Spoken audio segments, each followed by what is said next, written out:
Hello, Duck Hunt, and welcome to the IGN UK podcast number 276. My name's Guy Murphy, and I'm joined on my left by Mr. Chris Tilley. Hola. And on the right, I don't even recognise this man. Who am I? Who are you? Where have you been? I don't know. I've been on a desert island with a football called Wilson for the last 4 weeks. Really? Yeah. I can't remember his character's name. At least the beach ball's got a name. Yeah.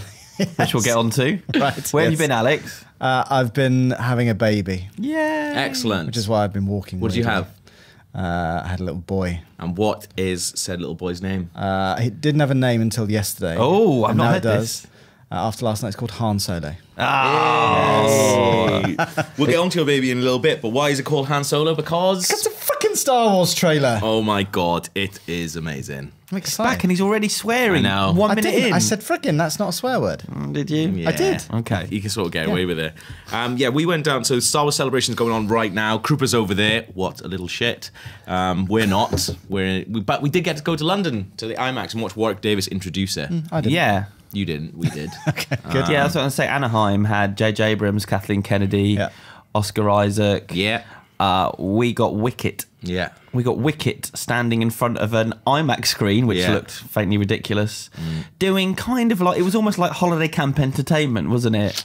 That's mean. It wasn't that. It wasn't that bad. It was, but there was What kids was it there. then? So basically, he came on, and there was a lot of people in costume. So there was like a cosplay So it was a competition. public event. Public event. Like, yeah. how'd you get tickets to? A lot of competition Competitions, winners, yeah. Right, okay. And there was only a very small press area, but Yeah. and they're proper fans. Yeah, we got told off because we sat on the end, and we sat on the end of the row, and this girl was like, "Oh, you've left a gap. Can you just move down, please?" So I told them that Chris was agoraphobic and we needed to be on the end of the thing.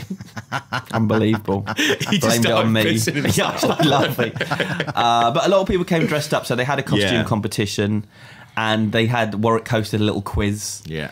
In which he got to use all his Ricky Gervais-isms. Yeah. But it was cute. The cute thing was the little kids, wasn't Oh, it? man, The little yeah. Leia So and good. little Darth Maul, and Yeah. it was really, that was fun. Who won the costume competition? Little Darth Vader, I think. was Yeah, it? little Darth Vader. Yeah, who was really hyperactive. But I went to the toilet, but he said a really funny thing. Oh yeah. He said Warwick kind of said to him, "Who are you?" And he says, "Oh, I'm Darth Vader." And Warwick's like, "Yeah, I know that, but who were you before that? Who are you before you got dressed up?" He's like, "Anakin Skywalker." So that's what won it for him, I think. Maybe that's his real name. Yeah. Anakin. But then we got to watch, the live panel that was going on in Anaheim, we got to watch J.J. Abrams, Kathleen Kennedy, and one of the worst sort of presenters of a panel. He was just really odd man. Well, before then, it kicked off with DJ Elliott. Oh, yeah. We were watching DJ Elliott spinning some tunes in Anaheim, and it was like, Gav Tasman said, it's a bit like watching a wedding DJ. Like he was doing like a dubstep version of the Imperial March, and then kind of mixing into You Give Love a Bad Name by Bon Jovi. Right.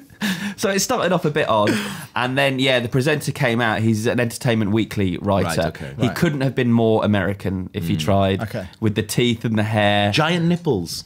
What? What? Giant nipples. We were watching on the IMAX. So that's probably why. But no, his nipples were just really erect and big. Well, were yours not after watching the trailer? They were, actually, yeah. Exactly. And he spent the first 5 minutes talking about himself. Yeah. Which was like, no one's here. We don't know who you are. We're not interested in this. And then he had to intro a bunch of hashtags. Brilliant. They were quite cool hashtags, though. Yeah, you get The your little... Stormtrooper, Yeah. C-3PO, or CP3O, Yeah. Yeah. as they got it wrong. Did they? Yeah. Yeah, Anthony Daniels made a little Up on the joke screen about it said CP3O. Oh, no. But yeah, then we got what we came for, which was Kathleen Kennedy and J.J. Abrams coming out and showing some brand new stills from the film. Yeah, it was good, but it started off really weird, right? Because obviously phones are such a big thing now. Abrams came out, immediately took out his phone and started filming, and then there was this like really awkward thing where he was obviously tweeting it at the time. Trying So it to was like, upload it. We're waiting for him. with it, so like Kathleen Kennedy's like, "Oh, where shall I sit down?" Abrams is just sort of standing there. Then the weird Entertainment Weekly guy is also standing off the left. It's just like sort of like really awkward, like live 15 seconds of what is going on. Like he's just tweeting. There was quite a lot of awkwardness, I thought, throughout the kind of hour. That's a weird thing to do. Like, imagine, like, at the Apple Watch announcement that Tim Cook comes out and says, "1 sec," takes a picture and then starts tweeting. That's just I see weird. that at a lot of things, though. I see that at a lot of panels, people come out and film the crowd and then put it on their Vine or whatever, and it's like, we don't need that. We're looking at you. Or do it later. Yeah. Don't do it like while you've got us in the palm of your hand. But JJ then he revealed that it wasn't Tatooine in the trailer. That's right. It was a desert planet called Jakku. So that was a big surprise. Yeah. Yep. Well, it looked like Tatooine. I was going to say, why is it a big surprise? It looks the same. It's just got a different name. And he got lots of cheers for talking about using practical effects, didn't he, rather than CG. He did keep banging on about that. Big John Ford landscapes, he said, would be in the movie. But yeah, he knows what he's doing it, so that's what we want to hear. Yeah. He knows it's an easy target, though, isn't it, with that audience to get cheers for that. Yeah. There was a really awkward moment where, like, Abrams said, "Oh yeah, George Lucas designed some really, really amazing sets," and then kind of went Ralph McQuarrie. Ralph McQuarrie designed some amazing sets. Then a bit more awkwardness when they brought out the droid mechanics. Yeah, and it was really cool how they found these guys. These are British guys who were trying to build their own droids, exactly like the movie ones. And Kathleen Kennedy said, "Let's employ them." They've ended up working on the movie. That's the dream. They were a bit awkward on stage. They're obviously not used to being in that. I guess they were just nervous. But then they brought out BB-8, which was maybe the best bit of the panel for me. I can't believe that that's real. It's amazing watching it in motion. You look at it thinking, how can this how does it work? I can't work it out. No. Is it something with magnets? I don't know. Well, it's obviously something really clever that we're just not mechanical, I are we? thought maybe it was just moving, but if one thing's moving one way and the ball is moving the other way, then it's on like a rotor. That could like actually do gyroscope. it. Exactly. Yeah. But it's not doing that. It moves any almost seemingly like any way it wants. And the head's on top at all times. Yeah. And wherever it moves. It doesn't look like it's connected. No, that's the thing. It looks like it's almost hovering on top. Yeah. But you hear them talking about it's much better for the actors to have practical props to work with rather than CG. Yeah. And you could see it there because it had a personality. Oh, 100%. That thing had a personality. It would be easy to act opposite that and really care for it, which I'm sure that some of the characters do in the movie. Yeah. So I didn't see the panel. How big is it, like, compared to... It's about half the size of R2-D2, isn't it? So it's like knee height? Yeah, maybe a little bit higher. Okay. But about that, it's big, man. Right. Like, it was it's not bigger a than we small were thing, expecting. Right.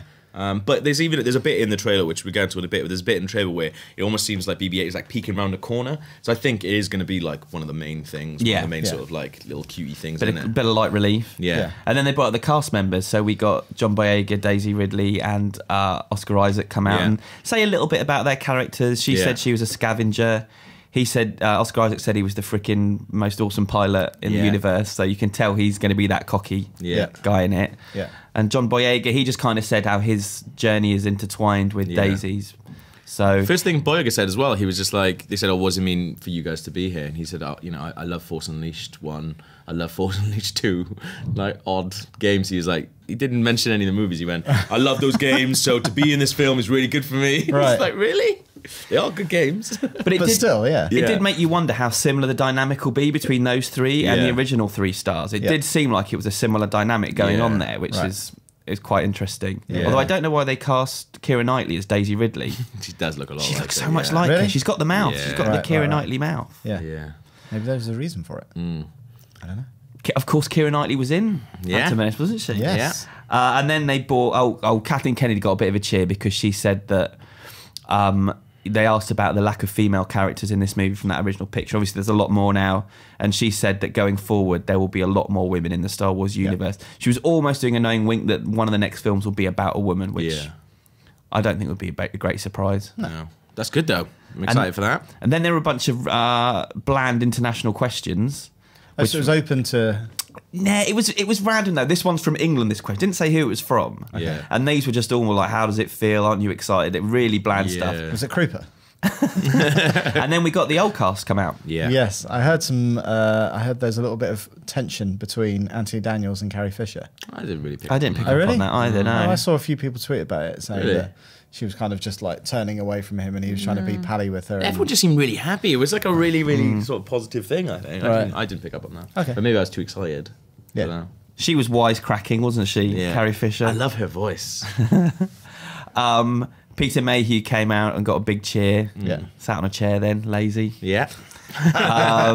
Anthony Daniels was loving it as usual, lapping it all up, made it sound like it was all because of him they were there. He is God, he's done so well. Out of Star Wars, That's crazy. The only one in all 7 movies. Yeah. Yeah. Which is really good. But annoyingly, like, they didn't really hear Mark Hamill say much. Like, he just kind of said, "Oh, you know, happy to be here," whatever. Where I really wanted him to say something about what it's like playing Luke again. But I felt like it was a bit of a missed opportunity when it came to. I know they don't want to spoil anything, but equally, he could have said some generalizations about Luke that I would have liked to have heard rather than to resurrect that role after all these years is like insane. My favourite story actually was John Boyega said that he, you know, the black and white cast photo. Yeah. He hadn't told his family that he was going to be in Star Wars until that photo came out. Oh my God. God. He was going off to do all these different reads, and he had these like red scripts. And his dad, he did an amazing sort of like impression of his dad saying, "Where are you going?"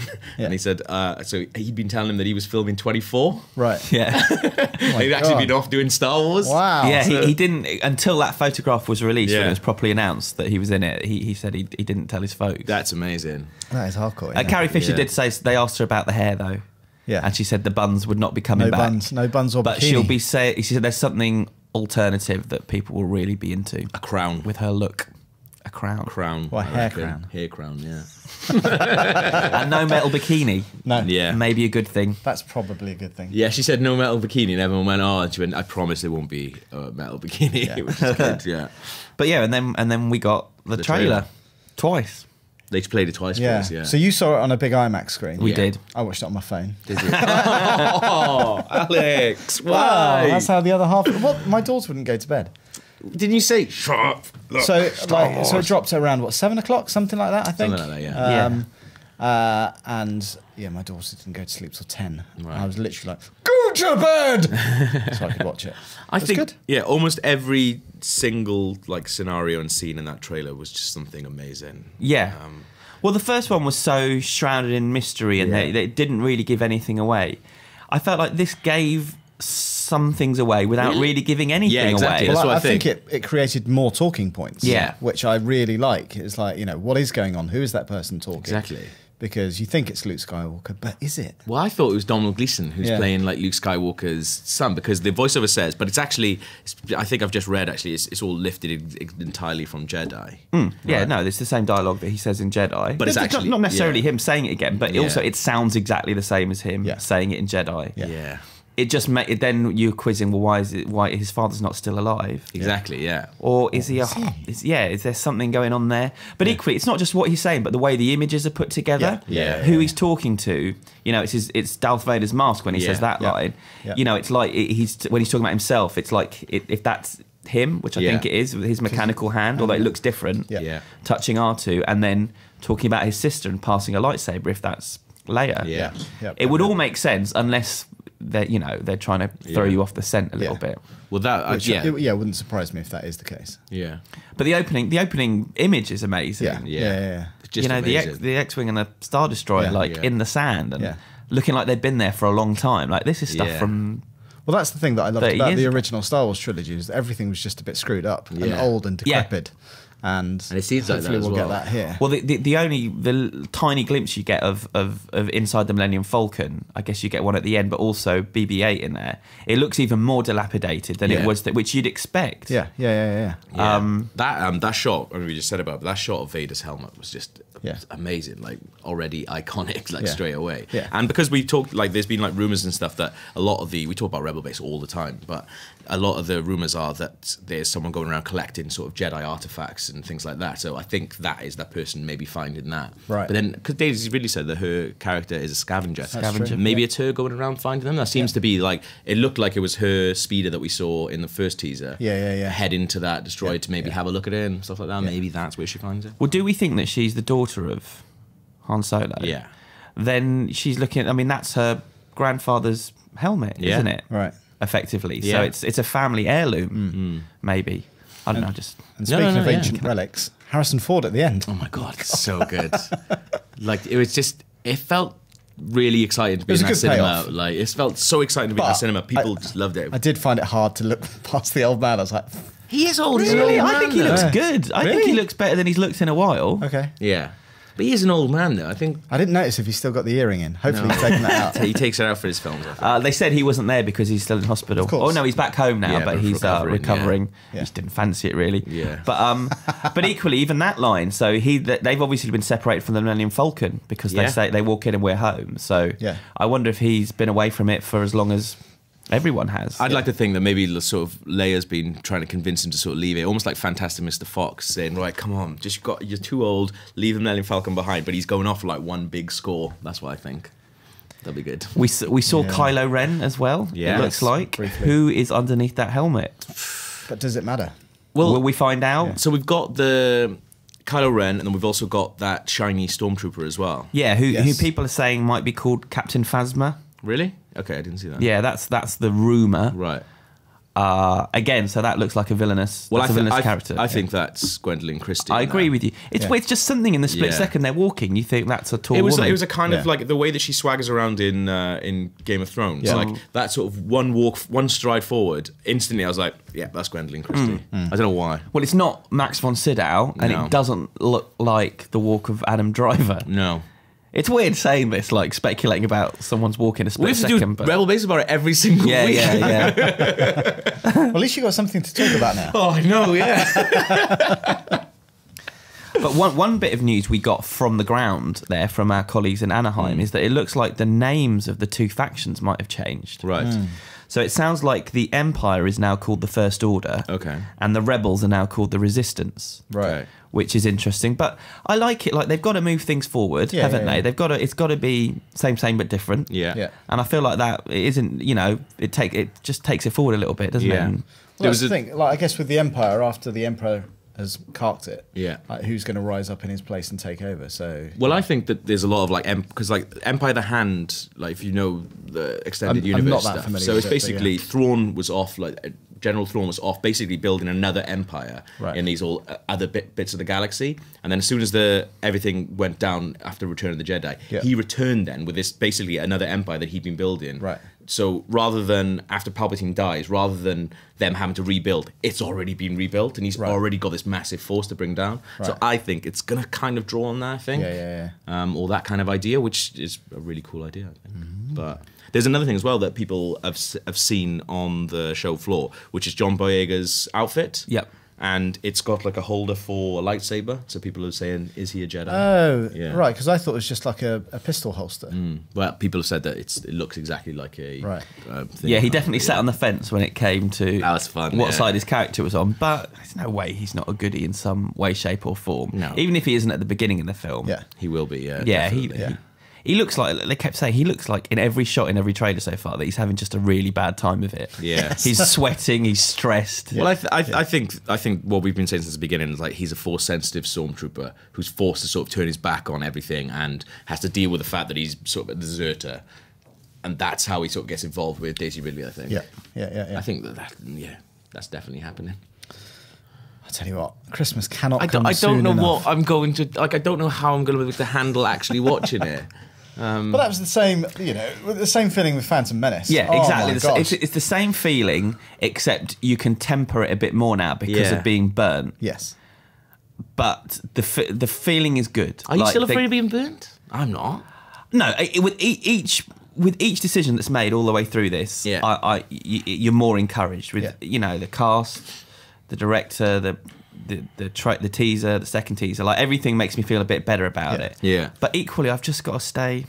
I don't think it can live up to expectations. I don't think any film can live up to expectations. That's the problem. When I sat down, like I had a similar feeling when I sat down to watch Dark Knight Rises. Like it was Right. like a super early screen. I think you Yeah. guys were actually Yeah, at yeah, it, yeah, the one yeah. in the IMAX, and I sat down and like actually like my heart was beating so fast. I just thought, as I sat down to watch it, I just thought whatever happens in this film, it's not going to be good enough, and it wasn't. And I think I have got a similar feeling, but I'm trying to forget about that. But that's because I'm definitely someone who, if a film doesn't meet my expectations, It's shit. I think it's a lot more A lot worse than it negative, is. a lot Okay, worse than yeah, it is. yeah. Yes, yeah. So that's why I want to go in and try and keep it calm. And like I really love the trailer, but again, trying to maintain. I haven't thought about what if it's sensibility. I don't think it will be shit. No. But similarly, Star Trek I thought was good, but I didn't think it was great. I thought the first one was amazing. There you But then I'm not a giant Star Trek fan. I know giant Star Trek fans who hate those films. Right. So, Part of the problem I had, in fact, both the Star Trek films, is that it still had one foot in the past. I just wanted them to go and do something completely different. But I feel differently about this because it depends how they handle the crossover between old and new. Yeah. And I felt that it was a little bit laboured in Star Trek. Yeah. So we'll see. It was good though. Which one? Star Wars. Just the Star Wars trailer, Yes. yeah. It was really good. But that was a cool thing that happened anyway. What other cool stuff has happened this week? Mortal Kombat X not being shit, I've written down here. That's a positive. Well, why did you think it was going to be not very good? I don't think Mortal Kombat games have been that interesting, Yeah, but for a while. people love them. Sad Dan loves them. Yeah, he really does. He paid, what does he pay? £140 for the special edition? from the US, and then he got the PSN codes for all the DLC. Yeah. And because it's for US codes, they don't work over Oh here. no. Whoopsie. Anyway, he got a nice statue that cost him 90 quid or whatever it was. But yeah, I've been Classic. playing it all week, and I've been pleasantly surprised by it. I'm also pleasantly surprised by how good I am at it. There was like a launch event, and I played a bunch of other journalists, and remained undefeated. So. But that's the thing, right? I think there are a lot of games journalists who actually aren't very good at games. That is true. I'm not very Present good at company games, though. excluded. Oh. I don't think I'm that good at games, but See, I'm really good at games. okay. Yeah.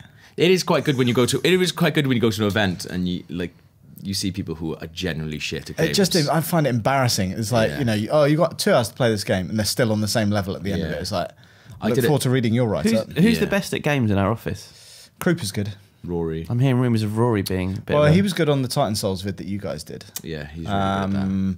Krupa is really He's good. a bit all over the place in GTA, Rory. He's a bit of a liability. Yeah, but I that's like just that. because he wants to do stupid stuff. Yeah. Krupa's good at first-person shooters. Me and Krupa were playing GTA with Rory the other day, and we were just standing around waiting for ages, going, what is he doing? Didn't have his microphone on. He was just sitting in here rather than sitting out with us. Like, what is he doing? Just as I was about to go out and shoot him, and shout at him, I seen just a car come flying over a mountain, like in the sky. It's like, what? Is that Rory? There he is. But that's, but you got to love that. Yeah, it was really funny. Yeah. I really enjoyed playing with him. But yeah, I thought he was very good at playing Titans. Like you and Krupa were awful, quite frankly. It's the editing that is. Is it? Yeah, I beat 2 of the Titan Souls bosses before Rory did, but he just did the other ones stupidly quick. Right. Like you can hear me in the video say, I'm actually genuinely annoyed that you finished that so quickly, and I was actually I had to go out of the room for a little bit because I was pissed off. Right. He did that. But back to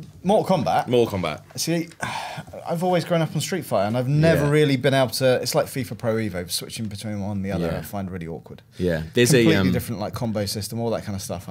Did you see the sort of controversy around Mortal Kombat this week? No. So basically, like to do fatalities, it's yes, I did quite a see lot that. of like Yes, I button did, presses. yeah. What they've done is sold for $4.99 a pack called Easy Fatalities. So if you download this DLC for $4.99, instead of having to do like an actual combo to do it, like insert like sort of 12 buttons, you just got to press like I think it's R2 and a face button. But it costs $4.99 to do it, so you can still do all the like good fatalities. But it costs you money to do it. That is pretty bad. Yeah, that's cheeky. But is it any different to the single button mode in FIFA? Apart from the fact that you don't have to pay for that. Yeah. Because the idea of that is that I think they call it dad mode or something like that. Right. So you play it with your son who's really good at FIFA. You don't need to be good at games, but you can still, play. Is it with any different to paying for DLC though? It's just I guess a physical thing. I think I think it's more like it's not play to win because. But at the same, it is. It's almost like paying £5 for a score button in FIFA or something like that. Oh yeah, wherever you are, hit this button, it just goes But it's not into the net. But it's not though. that. No, Because I know. It doesn't actually make you better at the game. It just because you've already won. It doesn't. It just because it is like a couple of these fights that I did on Monday. I beat the people really well, but then I just didn't know the buttons for the fatality. Then and that's half of the joy of Mortal Kombat. That's all it is. So it'd just be this really awkward thing where I just like move and just kick him, and then he falls down. I don't think it should be paid for DLC though. I think it should be a mode within the game. Yeah, it is kind of dirty, isn't it? I think, especially a £5. You've just gone and bought a 40 quid game. And you're not that good at Mortal Kombat. Like, surely you want to encourage more people to get into your game. But also, it's a £5 for 30, so that runs out. Then you've got to buy another £5's worth more. Yeah. Oh, what? 30 single uses? Yeah, or maybe not 30, my but just single uses, and then you can buy because you can buy 5 for 99 cents, or I think 30 for $5. Oh my! Wow, I did not know that. That's why people are outrageous. pissed off. Yeah, because I guess the worry is the kids are gonna. I mean, kids should be playing more. That should anyway, be on the stuff we don't like. Yeah. That is outrageous. But it's your own money, and kids aren't playing this. It shouldn't be kids playing this. So if you are stupid enough if you're lazy enough that that's what you want to do, I'm not. Who am I to tell you how to spend your money? Well, it's the similar thing to some of the guys here playing Clash of Clans in the office, and they can't wait for the 4 hours or whatever it takes to build their unit. Yeah. So they're dropping £2 a time, and there are some people in the office that have spent hundreds of pounds on Clash of Clans. That's insane. Yeah, I worked in an office where someone had spent almost $2,000 on Hearthstone stuff, really stupid stuff. £2,000 because he's just constantly buying stuff. Idiot. Is it you? It's not me. I can't touch Hearthstone. I would be a menace with it. So. Okay. A phantom menace. But I mean, if I did, I'd probably be the best at it in the world. So, the other cool thing that's coming out, so on Sky Atlantic this week, the Jinx starts. Oddly, it's all available on their on-demand thing, but they're starting to show it episodically. Yeah, as well. I downloaded the whole thing 2 weeks ago. Yeah, but I'm just waiting for Gemma to come over and watch it with me because I want to watch it together because we listened to watching recording together. Serial together. Yeah. It's basically, do you know what the Jinx is? I don't know. I saw a lot of people talking about the finale or whatever it was. So it's a real life guy who's a little bit unhinged. What is his name? Robert. You watched it all? I know, but I can't remember what his name is. Bob. You watched the whole thing? Yeah. You don't know his name? I don't. Wow. But I know everything Must that have happened had a to him. lasting impact. It's got an on you. odd last name, I'm sure. It's probably You keep talking while I look it up. Yeah, so it's about this sort of guy who, he was accused of these different things, and they made a movie about him called All Good Things. Did you actually watch it? Yeah, Ryan Gosling. Ryan Gosling's in the movie, played him in a movie called All Good Things. All Good Things, that's it, yeah. And Kristen Dunst is in it. Yeah. And it's got the same director who directed this docu. Yeah, so basically, after the... Robert Durst. Robert Durst, that's it. After the film went out, he doesn't do interviews, but he contacted the director and said, I'd like you to do an interview. They started interviewing him, and they made this... It was going to be a film, and then they turned it into a HBO documentary series because of the stuff that gets sort of revealed in the documentary. Oh, okay, right. I didn't know that. I just assumed it was like another superhero show or something. Yeah, no. So he was accused of killing his wife, right? But never charged or anything like that. Yeah. And stuff happens in the documentary that sort of brings up old bits of the case and things like that. So if you're into Serial, it's kind of like a documentary along the same lines. Is it called The Jinx because people died around him? He mentions a Jinx thing. Yeah, on him. No, but he mentions a Jinx on the children thing. It's a thing. Yeah, sure. But yeah, that is a good theory for it. Yeah. So the film as well. I don't know whether you should watch the film before or after the documentary. The film's about 5 years old. Yeah. 6 years old, and I only watched it recently. It's pretty good, but it's all right. Yeah. It literally they took all. It's weird to me reading up on it. They took all the elements of the case, put it in the film, but changed the names for legal reasons. Right. But didn't change anything else. Like every detail in it is true. It's like, well, that's surely that's like, and didn't make any secret in interviews that it's about this guy, but we just had to change his name in the movie because the guy's still around and free. But yeah, and also if you're going to watch it though, best not to Google around it if you want to keep any element of surprise because it intersected with actual real life news in the case. Yeah. Right. Like the week the final episode aired, it was all a bit, it's funny the way it all unfolded in that way. Yeah, but if you Google it, you'll find everything out. It'd be interesting for you to watch it and then us talk about it again because there's lots of moral stuff that came up where it seemed like the people making the documentary were maybe holding things back to help sort of promote the documentary rather than actually finding things out and going straight to the police and stuff like that. It's the problem with this style of journalism though, isn't it? Where it's become, we're turning into entertainment. Yeah. Interestingly, there's a new podcast. There is, Undisclosed, which is looking into the serial case again. Yeah. Did you listen to the first episode? I haven't, no. So it's the people that they brought on in sort of episode 7 or 8, I think, is it? It's more the girl at the beginning who spoke to Sarah Koenig, who's friends with Adnan. Yeah. So it's weird. So it's her, and then she's got a couple of lawyers with her. But obviously she's going into it believing Adnan to be innocent. Right. Sure that he is. And so although she's got people around her who are more level-headed and, you know, they say, it's just, they're here to check the facts and things. Yeah. You do feel like there's an agenda in it from the start, is to get him out.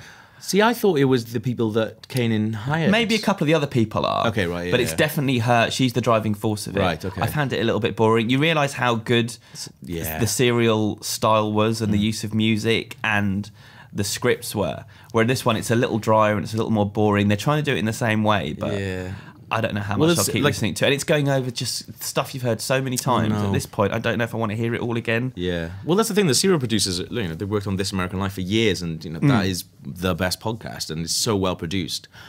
I don't think that we could go off and make something of that quality. I could on my own. You could. Well, we probably could. Yeah. But you haven't won an award for your podcast. I'd love to see you guys make a podcast. Who did we beat in that award? Yeah, who did we beat in that award? I can't remember. Who was it? I'm here now. You don't need to do this. But that's all there anyway on Sky Atlantic On Demand, and it's if you want to watch episodically. I don't know why you would, but it's going to be there. But what other cool stuff can you watch episodically or all in one go? I think Daredevil. Yes, has been. It's weird that it's been less than a week since it dropped. I guess because it's just everywhere I've looked. It seems to have been there. It's been conversations, tweets, Facebook, like everywhere. It's been. Like my entire Twitter feed last weekend was just people binge watching the entire thing. Yeah. Do you find then? I feel like it's dipped off now. I feel like it's gone, and that's why it does feel like the conversation is finished. Yeah. Well, I hope not. I'm hopefully getting Daredevil in next week. Oh, really? Oh.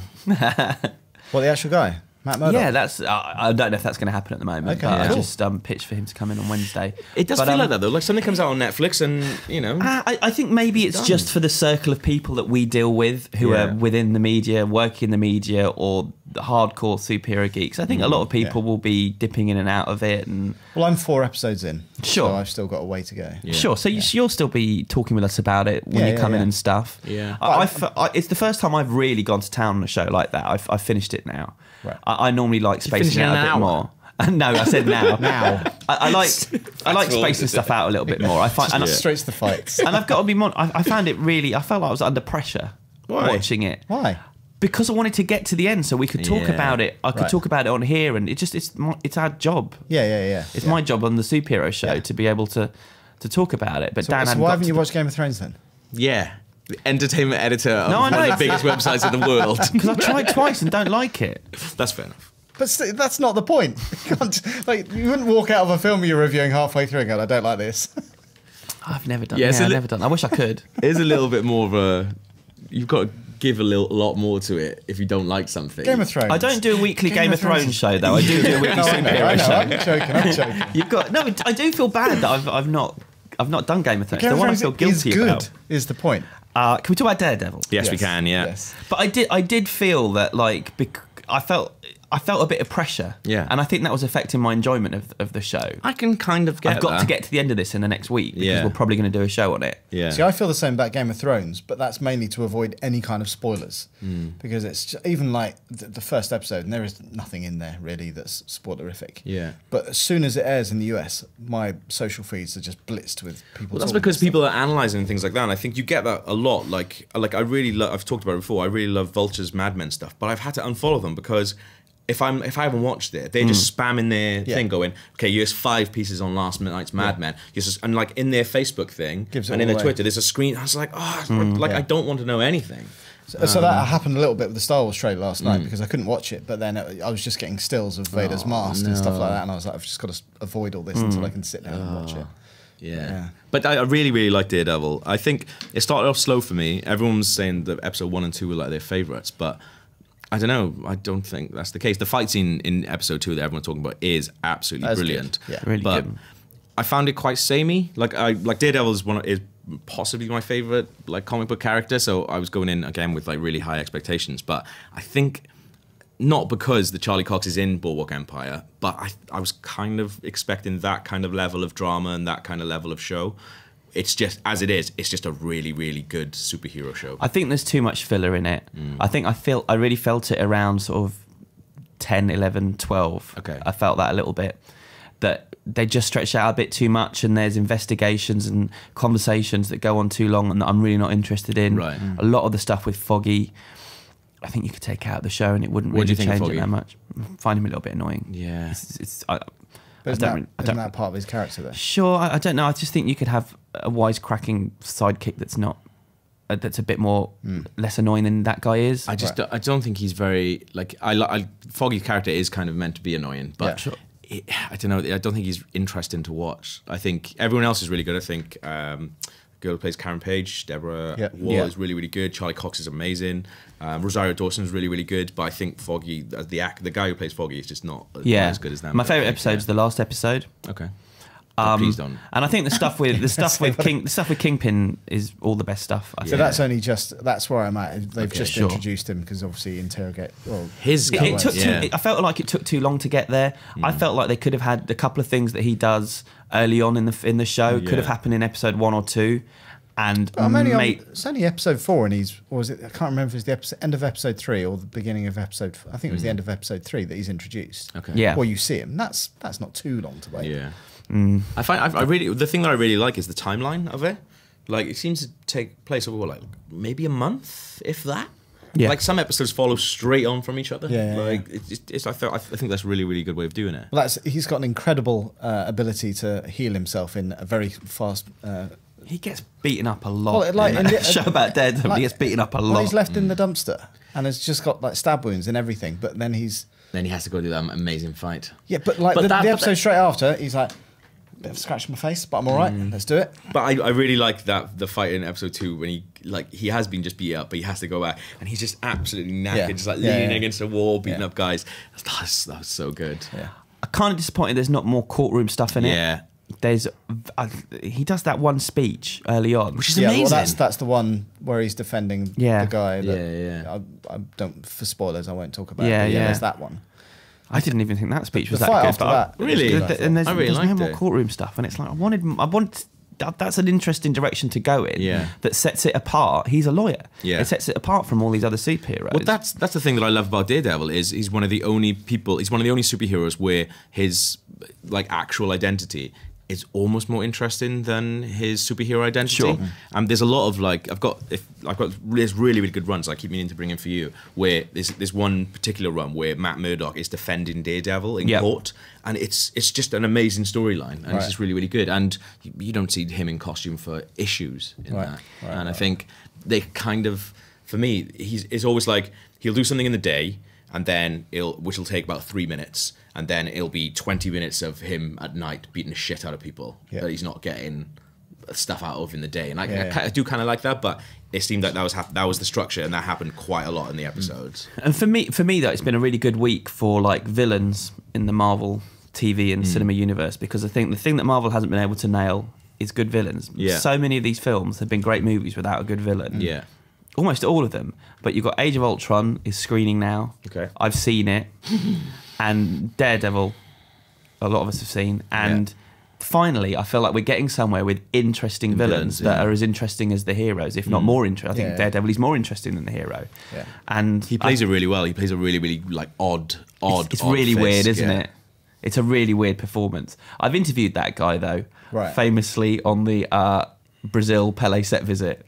Really? That still hasn't happened. The movie's still never come out. Yeah, he plays the coach of the Brazil team. Right, okay.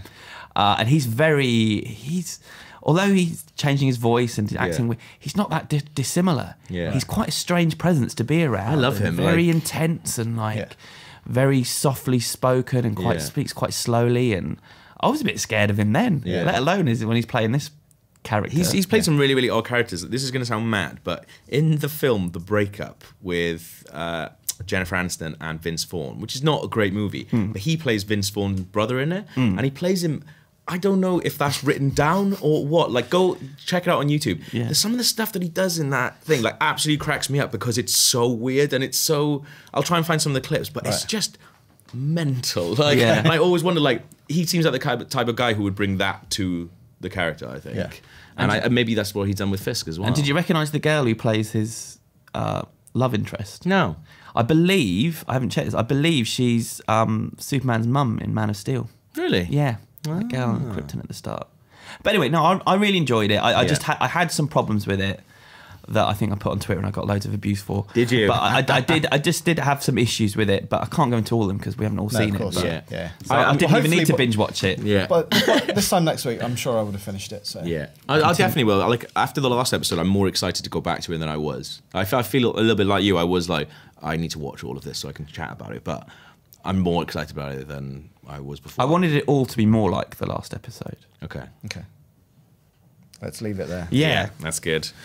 I could talk about the fact I've seen Age of Ultron, and Yeah. weirdly, I'm allowed to put stuff on social media, Podcast but counts as not social media. review it. Okay, So I said on social media that it's a blast. right. What's the definition of a review? Give it a I really score? don't know what it. I'm sure Or I can you're do a allowed couple to of say whether tweets it's saying positive or negative or. Doesn't make any sense. I know it's weird, isn't it? So yeah. So as I said, it was a blast. That obviously means I really enjoyed it. Yeah. When is it out? Next. It's out Thursday, next Friday? week. Yeah, you guys are all seeing it on Monday, and then our review goes live on Tuesday, so it'll be live by the time the next podcast is up. So we'll obviously talk about it next week. Yeah. So you're not allowed to say whether it's better or worse than the first. Well, I could have put on social media. Maybe I will. I think I enjoyed it more than the first one. Podcast technically is social media. That's I think. something that It's I pretty could social do. Yeah. right now. What I do think, though, is that it might become the biggest film of all time. I've been thinking about Until this Star Wars week. comes Until out. Star Wars comes Yeah, out as yeah, well. yeah. But obviously, Avatar is so far ahead at the Yeah. moment. Yeah. But the world has changed so quickly with China, India, all these other markets suddenly becoming colossal. Yeah. Yeah. That a Fast and Furious movie is going to hit 1 billion soon. Yeah. And 2 billion's like the big Yeah. thing. I think this one could do it. Just in the last 2 years, the way movies are making more money because of the global audience, Yeah. just really quickly growing. Yeah. Yeah. Well, when we had Mark Miller on, he kept talking about how the Kingsman is like super popular. Was it in like Korea? Yeah, I think he said it Yeah. was Korea, wasn't it? He's big in Korea. If you follow his tweets, like he's constantly updated, I know. like going, "It's made this money in Korea." His latest one is it's about to break 400 million. Kingsman Wow. is. So yeah, I think we could see something really interesting happen. So in the where's next few Avatar at the weeks. moment? What's Avatar on? I think it's about 2.3 billion, maybe. Okay, right. And then what's closely followed? What's behind that? It's the Avengers, the Avengers and Titanic. That's the top 3. It's gonna make more than. It's definitely gonna make more than the Avengers. Yeah. But is it better than the Avengers? Avatar was on TV while I was off. Did you watch I started it? to watch it. I didn't watch it all. It's not as bad as I remember. Really? Yeah. And I've been quite scathing of the Well, I film. fell asleep for about 40 minutes of it, so That's- I do need but to go you can back do and that. watch it. It's a well-crafted movie. Yeah. It's just nothing that I ever want to revisit, really. No, but maybe if you do, like you say, if you sit down, it's on. Yeah. You still get back into it. You know your expectation is literally checking rock it. bottom. Yeah. It's far too long. God, it just goes on and on and on. It's a great idea, like the idea Yeah. for it. You know, he's going into this world and stuff like that. And, Yeah. But there was so much in it that I thought, I generally thought we touched on this last week where I was trying to guess things that were happening in the Avengers trailer and then getting annoyed because I would be annoyed if some of the stuff that I've guessed is better than what actually happens in it. Yeah. But Avatar was definitely one of those because I thought from the beginning that either Giovanni Ribisi's character or somebody else in that sort of unobtainium guys Yeah. had already infiltrated the blue guys. Yeah. So the actual end, so that guy who he's got beef with was actually going to end up to be someone he's got beef with in real life. And I Yeah. thought that would actually be a really, really interesting thing. Didn't happen. Didn't happen. At all. And I thought I sussed out and I was like, that's actually really interesting. It would ruin that. No, it was really- yeah. That's annoying when you come obvious up with a plot better lines. theory Yeah. for a movie. Kevin Smith talks about this quite funny. What was the film? Blue Jasmine. Have either of you Okay. seen Blue Yeah, I've Jasmine? seen Blue Jasmine. Woody Allen. It's quite a good film. Yeah. But you know, she falls in love with that the guy who's going to be a politician. He's rich and he's Yeah, like the yeah, perfect man. Yeah. He was convinced because she's not very well in the head. Yeah. she's really sick. He was convinced that he was a figment of her imagination because it was Right. too good to be true. He suddenly fell in love with her. It was everything she wanted. Yeah. So all the way through, he's thinking that, and then it gets to a scene towards the end where, and there was no one else around when she was talking There to him. isn't, yeah. And then Sally Hawkins meets him and talks to him, Yeah, and he was yeah. like, oh. And it was a much worse film than the film he'd written in his head where. It is actually quite muddy when that happens because is it Peter Skarsgård actually? Yeah, that's the guy. And it's sort of he doesn't like the fact that she's like come from scum, I think, or something like Yeah. that, and he gets put off by that, and that he's lied. That She's lied to him the whole time. That's actually not that interesting. And No, not as interesting as Kevin Smith's idea. Yeah, that's okay. I'd rather that. Marvel's The annoying. Avengers 1.5 billion, Titanic 2.2 billion, Wow. Avatar 2.8 billion.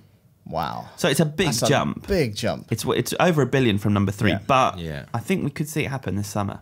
You heard it here first. I wonder if because Titanic was re-released in 3D, wasn't it? Does that count towards it? Yeah, that'll yeah, re-releases okay. count. Yeah, right. That's why I think Frozen's at number 5, but that could yet go up because of re-releases of Frozen, sing-along re-releases, or just your daughter. Yeah. Going, Yes. It feels like Frozen is always in the cinema now. It comes back a lot around Yeah. like half terms and stuff like The that. Prince Charles do like a sing-along. Have you ever taken your daughter to one of those? No, there was one last half term, but she was away for it. I was going to. Were you? Yeah. Do you know all the words to it as well? No. I know all the words to it, and I've only listened to it a couple of I times. don't know the words. What I know is she sings "Let It Go." The cold doesn't bother me anyway. I don't really know. There's a bit where she says something about the real words are frozen fractals. Yeah. But Scarlett thinks it's frozen tractors. And I was like, it's definitely not frozen tractors. Frozen tractors. It's like, that's not right. But you can't tell a 4-year-old that. That's adorable. Yeah. Yeah. anything negative happened this week? Yes. The worst thing that can ever Welsh. possibly happen to film. You need to, I happened. didn't even read the story, so you need to explain it to me like I'm a child. Okay, let's go back to the beginning. In 2009, Gareth Thomas, who is a Welsh international, Alfie, he's one of my favourite rugby players. An amazing player. Absolutely incredible. Came out as gay. So he came out, he was the first openly gay rugby player in the world. Yep. Like, it's a pretty big deal for gay people, pretty big deal for him, pretty big deal for sport. He really likes going out and getting pissed because he's Welsh and we're cool like that. He befriended, around 2011, he befriended Mickey Rourke. They became boozing partners, went out. Mickey Rourke loves his story. Like, there was loads of interviews, loads of photos of them going out, and then said they were working on a biopic of Gareth Thomas, and Mickey Rourke was going to play him. Yeah. So that's what was happening. Then it started going on, Which is amazing. which is incredible, because it's a really good story, and because it's a really hard thing to do to come out anyway in a public thing, especially in a world that's so dominated by like stupid masculinity and things like that. It's also a really weird idea, though, because Mickey Rourke is in his 60s and he's going to play a professional sportsman. That's right. Who retired at about the age of 35. Like, that never made any sense to me. No, And there were set pictures of him training with them, and I'm just looking thinking, this doesn't make any sense. You're not 21 and you're playing a 21-year-old in this movie. It would have been odd. But then the idea was going on, and it kind of hit a stumbling point. But then it seemed like it was getting better, and even Tom Hardy was attached at one point to play him, so which Makes sounded sense. which really makes sense. Yeah. And Mickey Rourke was just going to be sort of producing it. Also sounds really, really good. Kind of went quiet for a bit. Then this week, it's been revealed that the studio, an insider working close to the film, told The Sun that it's all changing. They're moving the setting from Wales to Ireland because of the fears that Americans wouldn't get Wales. And they're changing it entirely. So it's not going to be based on Gareth Thomas. It's not going to be Gareth Thomas in Ireland. It's going to be some bullshit made-up person. And it's just going to sort of take elements from the Gareth Thomas story, chuck it in Ireland with stupid Irish accents, stupid Irish people, because Americans won't get Wales. Well, that's a weird thing, isn't it? Absolute bollocks. Like, we live in a world where Americans can be trusted to like get into Game of Thrones, the fictional fucking town of Westeros, but not Wales. Oh, you're a bit angry. I am, because Is it in part because America loves Ireland so much? They do. And everyone, in America claims to be Irish descendant. Yeah. Bullshit. No, I agree. I think it's bizarre. It's so odd, and it's just really unfortunate because it's a really good story, and it's had really, like, Gareth Thomas tweeted a picture of the headline saying that it was moving, and just hashtag bollocks. But it's The Sun. I mean, when are The Sun right when it comes to entertainment stories? Not all the time. Is this true? But Gareth Thomas he tweeted it, and he said, he's absolutely devastated about it. Oh, did he? Yeah. I was going to say, because he could have been saying bollocks as in the story's bollocks. Oh, no. Right. Okay, he's upset. Oh. Yeah, It's that's just- a rubbish. It is really rubbish because... Are we it's a going to cool boycott story. it then? I think we should. Boycott that. Boycott gays. Boycott rugby. Boycott it all. Wow. Because if Gareth Thomas can't be in a film, he's not allowed to be in anything. That is ridiculous. It is ridiculous. I hate that. More bad news in the movie world that set women back. Michelle McLaren, who was directing the Wonder Woman movie, there was such a fanfare around them wanting to employ a female director. Yeah. She got the gig. It should be going to production pretty soon, and she has left the project due to creative differences, which is embarrassing for everyone involved, really. Especially the studio, though, because they made such a big deal around this. Yeah. And I don't know, it was such a big moment as well for female directors, that the fact that this hasn't worked out. Yeah. But then there's nothing to say they couldn't get another female director in. Sure. No, well, the story has developed since. There was a site called Badass Digest, so take this with a pinch of salt. But they said that it wasn't just, well, the creative differences were that they couldn't agree on anything, specifically what time period the movie would be set in. But also, apparently, McLaren wanted Wonder Woman to have a tiger sidekick, which the studio didn't want. Is that it? Those are the creative differences. That's what one Tiger website... walk. That's what one website's reporting. Right. That's bollocks. That's not real. Why would you be like, it's got to have a tiger sidekick or I'm not directing it? Really? That sounds mad. Set in the 70s. Otherwise, I'm out. It's the only way we can do it. It's the only way we can do it. That's a very weird thing. But it looks like they may... Well, it was like, well, what do they do now? Do they find another female director who they didn't want as much as that one, who they interviewed first time around? And then are they just doing it for the sake of it at this point, when they could get someone with more experience who, you know, might bring what they need to the job? Joss Whedon spent years wanting to make a Wonder Woman movie, and he's done with Avengers now. No, it looks like we found our director. Oh, okay. Oh, really? Interestingly, this is quite interesting. Patty Jenkins, Okay. the female director who spent months working on Thor: The Dark World before leaving over creative differences. So she ended up not finishing that movie, and that was all a very strange situation. Alan Taylor was brought in to finish it off, and the film, I think everyone agrees, was just didn't really work. I think Alan it was a Taylor's bit of a Game of mess. Thrones dude. Game of Thrones He director. did quite a lot of good Game of Thrones Yeah, and he's episodes. done the new Terminator.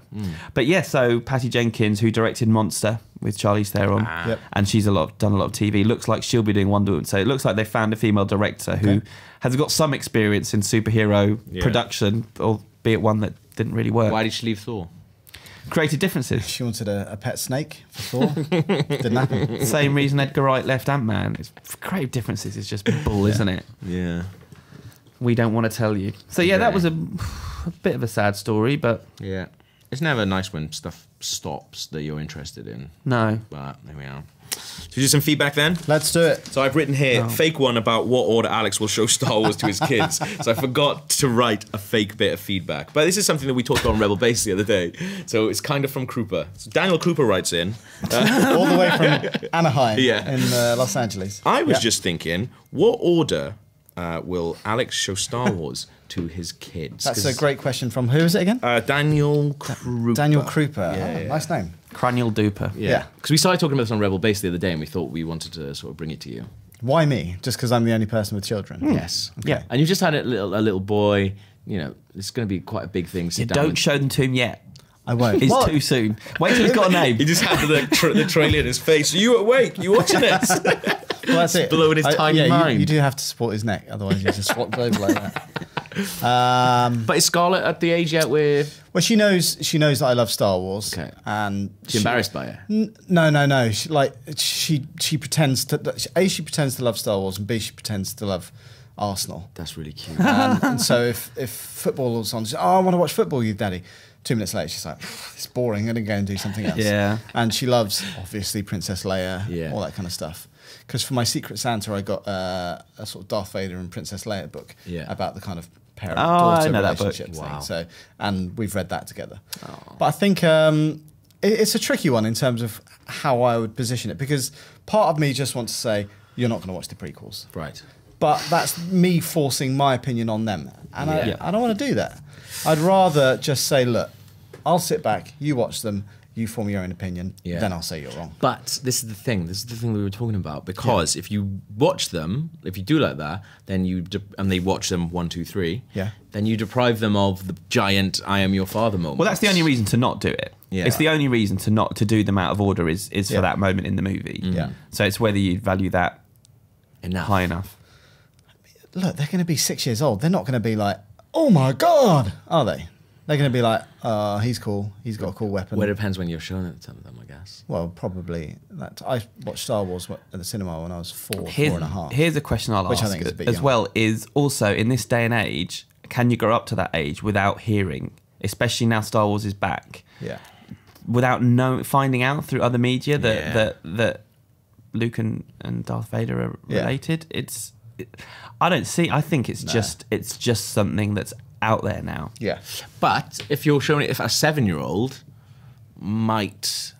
that's the thing, though. When I was a kid, I watched The Simpsons all the time. So a lot of stuff that I watched it on The Simpsons. So like parodying for the first time. So a lot... Have they seen that through other different things, maybe? What about that way of guess. mixing them up, though? Isn't there this school of thought that there's a way of showing one and some of two, and then there's like you mix them up so that you still get Really? the twist? He's not going to do that. I'm so not going to do that. I will probably start them on Rebels or something like very palatable like that. Yeah. And then be like... I think you should show them the original trilogy and then go, okay, if you like those, there's also these as well, which you might like, but you probably won't.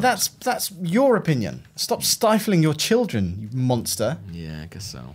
But then there's bits in it that are not going to make sense. Like, it's not going to make sense at the end of Jedi when you see... But they're Hayden 6. Christensen, They don't like... care. There's so many things that don't make sense in their world, but... You need to sort your kids out. It's not that they got their priorities all to pot. I haven't got like a 5-year-old that's sitting there waiting for the twist in a film. It's like, oh, that's pathetic. I knew it was his father. It's like, what? They just want to watch something that's fun. Okay, that's interesting.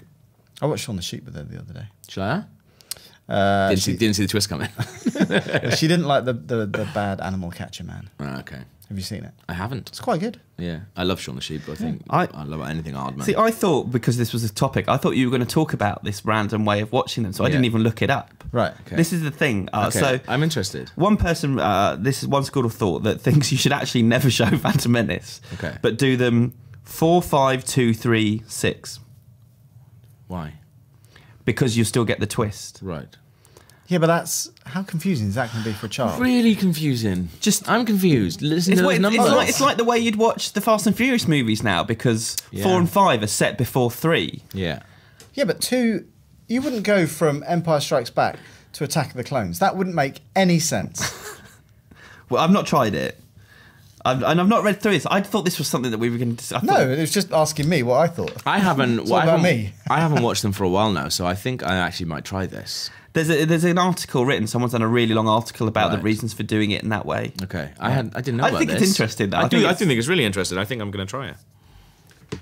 Sorry about that. Or it'll be a mess. But then you don't get the pod racing scene. Can you watch that at the end? Yeah, but that's not as good as you remember it to be. Isn't it? No. It's like the stuff in Attack of the Clones, you know, the kind of big assault and the Yoda fight. The CGI is really dated. They're really dated. Yeah. That's the problem with the special editions of Star Wars as well. Yeah. Because I watched those quite recently. The CGI on that is just awful. No. Just take it all out. Go back to the original version. That's annoying. Right, have we got any real feedback from actual people? I think the bigger question is, what order do you watch the Fast and Furious films in? I'm going through because I've not watched a single Fast and Furious film. Really? I'm going to rectify that, They're but I'm so going to watch good. them in order. Yeah. Okay. Once. I recorded 1, 2, and 3 the other day because I've not seen them either, and I think I deleted one of them because I kept seeing that Tokyo Drift is not worth watching. Is it worse than the second one? No, because there's been a lot of lists recently ranking them, Yeah. including one on We IGN. did one, yeah. And Tokyo Drift wasn't the worst. Too I Fast, Too think it Furious is. we said was the worst, I Right. think, which has made me delete. I think I deleted Tokyo Drift. But you have to watch it. You persevere, Chris. As a completist. I think I don't you- have to do anything. You're not the boss of me. I think you are at work. I think you can just forget anything that came before 5. Like 5. Yeah, that's what I've done. Like that's- 5 and 6 are brilliant films, and like, I haven't seen 7 yet. But I feel like it'd be a nice. Well, I'm going to do it properly. I'm going to watch all of them. Has this guy written an article about which order to watch them in? No. I've got a question that I need to look up. Okay, I've got it. Okay. It's from Ugly Dave in Australia. I didn't call him that. He called himself that. I'm sure he's not Ugly Dave. In last week's podcast, I think Chris, that's me, mentioned an interview he listened to with Joss Whedon, where what working with Marvel to make the Avengers movie was like. Any chance you find folk can fill us in on where we can find that interview?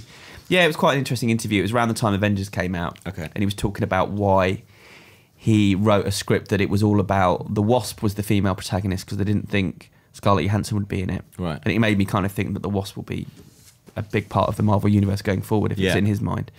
Okay, it's a podcast called The Q&A with Jeff Goldsmith, and he just interviews screenwriters. Yeah. I don't think he's the best interviewer, but he does get an hour with the people and goes really in depth, and there's no one else really doing that. So yeah, Q&A with Jeff Goldsmith on iTunes from about 2 years ago. Awesome. There you go. I've got one from Elliot, who says, Duck Hunt, I've just listened to your latest podcast where you mentioned the Masons. I don't know why we were talking about the Masons. You'd been to a Masonic I went to Freemasons Hall, yeah. Yeah, and I said I'd been to a Masonic temple. We talked about it quite a lot, actually. We did. I'm 26 years old and I've been a Mason for 2 years. I joined because my father-in-law is one, and one Christmas we had a bet that he couldn't go the whole of January without drinking. If I lost, I'd become a Mason. I want to be in this family. If he lost, he'd have to sit and watch all the Lord of the Rings films with me. He hates anything fantasy. He won the bet, and now I'm a Mason. Hang on, if he lost and he still became a Mason, I'd love to be a Mason. Why? Don't know. What are the benefits of being a Mason? You can kill a virgin and drink her blood. Hey, no, because he goes on. In my head, it's like the Stonecutters episode of The Simpsons. Right. So that's why. And I feel like I've got birthmarks that they would be like, he's the chosen one. I would be the chosen one, let's be honest. Have you got weird? You've got a weird stain on your trousers. Maybe that's I what have, it is. yeah. Listen to this, though. Sadly, I'm yet to see anything particularly exciting happen. It's not as mysterious as you might expect. The mystery is not really knowing. When you do know, it's quite dull. I'm pretty sure you're not meant to talk about the Masons as candidly as this. It's like Fight Club. Like, I'm annoyed, and I'm not even a Mason. He doesn't say anything, though. He says, yeah. The best way to describe it is basically a lot of retired, mostly very wealthy men getting together a few times a year, having some food and drinking wine. I've not seen one woman, let alone a virgin, sorry Gav, in 2 years. And on the contrary to what you may have heard, no goats. I don't know what that is. What do they do with goats? Slaughter goats? Yeah. Well, obviously they don't. If you ever find yourself in Somerset, let me know. I'll be happy to invite you along. Well, we're going to Somerset now then, aren't we? Isn't this exactly what a Freemason would say, though, to get you off the scent and then lure you there to kill you? Double bluff. Yeah. Maybe this... Oh, we got to do it. That's actually a really good idea for a film, isn't it? Starts off with a podcast, and then we end that's found footage. Tusk. That's the plot. Tusk. Kevin Smith's horror movie. Yeah, I actually really want to see that. What was it? A man who ends up sewn into a what suit? Sea lion? Walrus? Walrus suit. Yeah, yeah. I want to see it. Yeah. How weird. But it was an idea that came up with on the podcast, and apparently at the end credits they play the bit of the podcast over the end credits. Right. So maybe one day we'll be playing this over the end of our movie. Yeah. Ooh. Your head stitched onto a goat's body. Or Thank you for watching our film Mason about the Masons. Mason's madness. We'll come back to that. I've got an email from Luke Gorman who says the comment from Chris and Gav last week about how the new Ethan Hawke films is reflecting how war is fought out now and how we'll probably see more films along the same lines in the future got me thinking. When our kids and future generations watch current films like Hurt Locker and Jarhead, although they're already quite old, I guess, aren't they? It's already a bit dated. It's about the Gulf War and a super film everyone should check out. I think that's Jarhead. Do you know what? I've never seen Jarhead. It's good. They'll feel like we do when we watch old cowboys and Indians movies. Native Americans, thank you very much. So primitive back then that makes us feel all extremely old as we walk down the street catching glimpses of robotic police forces and drones flying over our heads. Quite agree. I quite agree. It'll look archaic the way we fight. We fought wars the last 10 years. What's the last good war film? Zero Dark 30 was pretty good. Yeah, that was all right. Second time though, I didn't like it. Yeah. Don't watch it. Don't watch it twice. Okay. It's me, yeah. Duck Hunt, during the last few podcasts, you've discussed events you have been to, such as Letters of Note, Secret Cinema, and the live Hans Zimmer score of Interstellar. I love the sound of these events, but haven't managed to go along to any of them. How did you find out about these unique events? I don't have the time to search the internet all day finding events. What websites or apps would you recommend so that I don't miss out? That's what you do, Chris. You spend your entire day searching the internet for... Just in case something comes up. We sort of live on the internet, so... I hadn't heard about the Interstellar thing. Really? No. So how long ago was that announced? I just see this stuff on Twitter, though. When it gets, I don't know, it got announced a few months ago. A lot of people I know saw it on Twitter and then couldn't get tickets in time. Right. It sold out straight away. It tends to be through Twitter. Yeah. Did you buy tickets? Or I didn't. I got in touch and I got a press ticket. Right. Time Out can be good, although that generally does their week. But they do previews of the big events this summer, and you'll see stuff in there. But surely by the time it's hit Time Out, it's too late. Yeah, yes and no. Or they'll be saying when tickets go on sale for certain events as well. But obviously that's very London-centric. Like stuff like C tickets and that. If you sign up to their newsletter, you get cool newsletters every week saying what's going on. Like, Yeah, it's from signing up to for all the venues as well, signing up to their newsletters. When you buy tickets anywhere, you generally end up on their Newsletter, database, yeah. and I'll get emailed about gigs coming up and concerts and things. Yeah. But Yeah. I can't really give you a exact place to go. Yeah, sorry. I have an email along those lines from Carl Barrett who says, hearing you talk about seeing Interstellar with a live score at the Royal Albert Hall made me incredibly jealous and also got me thinking about which film I would want to see accompanied by a live score. If I had to pick one, it would probably be Inception. While I loved Interstellar, I have to admit that Inception tops it in every way, including the music. Which would be your dream film to see with a live score? I think Inception is a good shout because the soundtrack to that film it is really good. amazing. If Johnny Marr came out and actually did it live as well, that'd be really good. Yeah, I quite like that. I think, Star Wars would be amazing. I went to see the John Williams thing where they did like the best of John Williams, and actually something like E.T. Would just be out of this world, or Literally. Home Alone as well. Home Alone's got a great soundtrack. It's got a really good soundtrack, and I think like having that live would be really, really fun. Yeah. That's funny. I know it's mad, but like Sound effects live as well. I was thinking it'd be good to like have some movies where just to mix it up a bit, have bands come out and do their song that plays at a certain be time really during good, the film. Like I was thinking Drive would be good to get some of those artists come out and play it live when they. Well, that's like Blade Runner. I'd love to see Blade Runner with a live. Well, I talked about the fact that I told you about this. Yeah. When I worked at IGN, I thought I was going to see that, Right. and it was actually Massive Attack covering songs from Blade Runner Yeah. with the odd scene thrown in. But that's not what I signed up for, and I left at half time, Right. which was terrible of me. Yeah, I think Star Wars, Home Alone. They're doing one this summer that I would go to if it wasn't so expensive. Is Back to the Future. They're doing it at the Royal Albert Hall. That's good. But it's like 70 quid a ticket. And What? It's like That's ridiculous. you're taking the mick now. That's And the same having as- seen Back to the Future last summer at Secret Cinema, Yeah. much better experience. Yeah. But Yeah. that's the same. The Empire Secret Cinema is, what, 78 quid or Yeah, something? yeah, It's a lot of money. Extortionate. Yeah. But probably worth it. Have Probably. you got tickets? No. Last of the Mohicans is one of my favourite film scores. Really? I Yeah. couldn't get into that film. Love the film, but the score is one I picked that because of the music. And There Will Be Blood, actually. That'll be really good because that soundtrack is just incredible and really haunting and really evil to listen to. And I think having that live, that's also Johnny Marr, isn't it? you see, I think you're getting it all confused. It's Johnny Greenwood. Johnny Greenwood, that's did it, yeah. There Will Be Blood. And then Johnny Marr did... I don't think he did. Hans Zimmer did. No, Inception. he did that Time. Johnny Marr did the guitar bit in Time. That Fair enough. Yeah, Johnny Greenwood. Did Marr the and thing, Greenwood. Yeah. All the Johnnies. And the one I actually spent my whole life waiting to go see and ended up all screwing up was 2001. I ended up having to watch it on a little screen in a basement because I was interviewing the actors. But I didn't see it because I was waiting to see it with a live score. And that music is... That would be really good. Like, I've forgotten the name of the film. What's the Vietnam film? Platoon, Apocalypse Now. Apocalypse Now. The helicopter raid with Flight Ride of the of the Valkyries. yeah. Would be fucking amazing. Yes. Yeah. That'd be amazing. Good one. That's one of my favourite scenes in cinema. Yeah. Do that. Incredible stuff. Good. Cool. Any more for any me, more? Yes. Yeah. Crail. Oh, hang on. He spelled it twice. Craig down here and then Crail. Anyway, good motto and duck hunt. I don't know where he's from. Although a lot of people like to grumble about remastered games coming to new consoles, I'm enjoying replaying some of my favourite games on the current generation, such as Last of Us, Tomb Raider, and the much maligned Thief. Thief is terrible. Okay. I might be in the minority, but I would like to see more games remastered to enjoy them all in their glory. So he says Bioshock Trilogy, Dead Space Trilogy, Demon Souls remaster.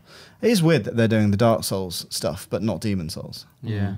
But anyway, if you could choose one game from previous generations to be remastered, what would it be? I always find with these, though, that I think, oh, this is a really cool idea. And then I get it, and it just sits on my shelf. And I just think...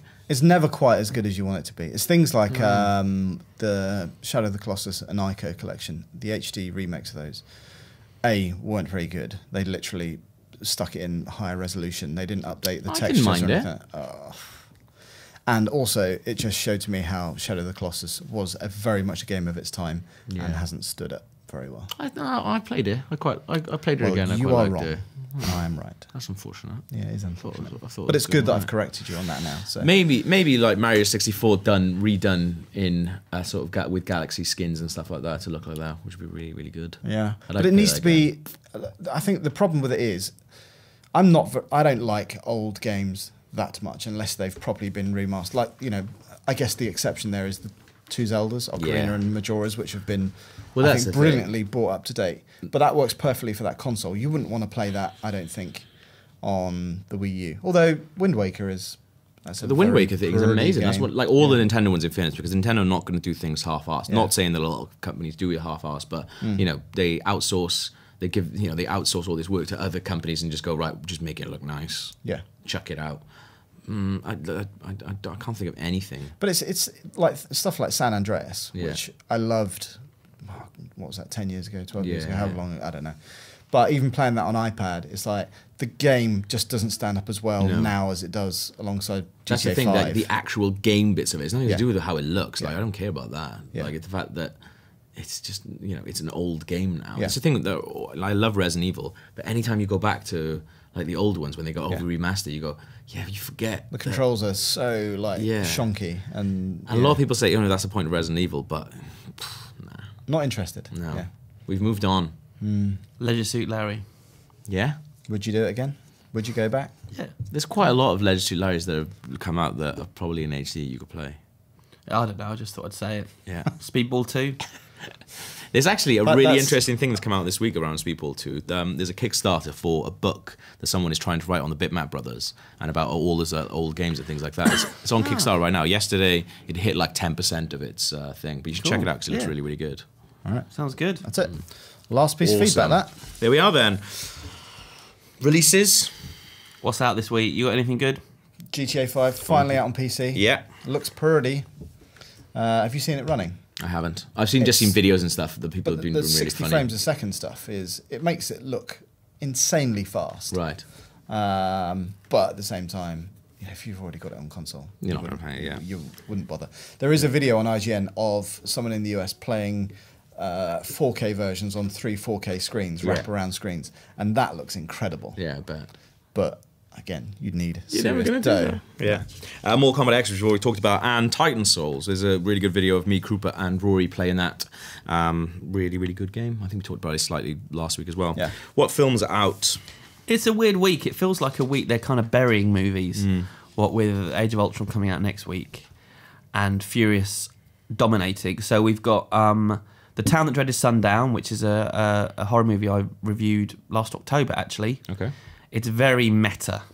I don't really like that word, but it's I don't know if it's a remake or a sequel or a prequel. Right. But these murders happened in this town for real in the 40s in America. In the 70s, someone made a movie about those murders. Yeah. And this movie is set in the same town in 2013, and it's the murders for real exist, the film exists, but the people that made the film in the 1970s exist, and the story kind of investigates all these things, and it's trying to be clever, and it just doesn't really work. Sounds It's a bit of a mess. So that's a bit of a wasted opportunity. The Salvation, have you seen that? I saw that at Film Festival last year. I fancied it. It's really good. Is it good? It's quite unforgiving. Like it's not a fun sort of western, even though Eric Cantona's in it. Cantona's in it. Cantona's in it. Western but with Cantona. Really good actors in it, isn't it? yeah, it's got a really good cast. It's hard going. but Yeah. I really liked it. Mads Mikkelsen. Yeah. Is it Jeffrey Dean Morgan? Yeah, and Eva Green. Yeah. yeah, Yeah, she's in yeah. it as well. It's definitely worth watching. I think it's getting a bit of a kick in, but I actually generally enjoyed it. And Child 44 is out, which I saw this week. And it's okay. I'd read the book. The book's great. I've read the book. It's a thriller set in Russia in Soviet Russia in the 1950s, and it's about a serial killer who kills kids and this police officer who's hunting him down. But it's this weird, because of under communism, they don't believe that murder exists, and so any murder would have to be put down to an accident, and so he wasn't allowed to investigate these murders. It's really, God. it's just it's more about what a horrendous time it was to live in Russia. yeah. Right, okay. But the cast is amazing. Like it's as good a cast as you can get. It's Tom Hardy and Gary Oldman are the two leads. Noomi Rapace, Paddy Considine's Is he good in it? Not really, actually. Oh no, I love him in everything though. You'll see when you see the film. It's all right. I'd read the book, Okay. or wait for it to be on the telly. Yeah. There you go. Job There we done. are. Good recommendations. Yeah. Well, if you're going to watch one film, see The Salvation. Yeah. And if you're going to play a game, Titan Quite- Souls. All three, all of them three are are good. Yeah, it's a good week for Yeah, games. good. Don't go to the cinema this week. Play Stay in games. your house and watch the Jinx and Daredevil. But yeah, so that was IGN UK podcast number 276. Next week, we will all have seen Avengers and all have finished Daredevil, hopefully. So until then, see you later. Cheerio.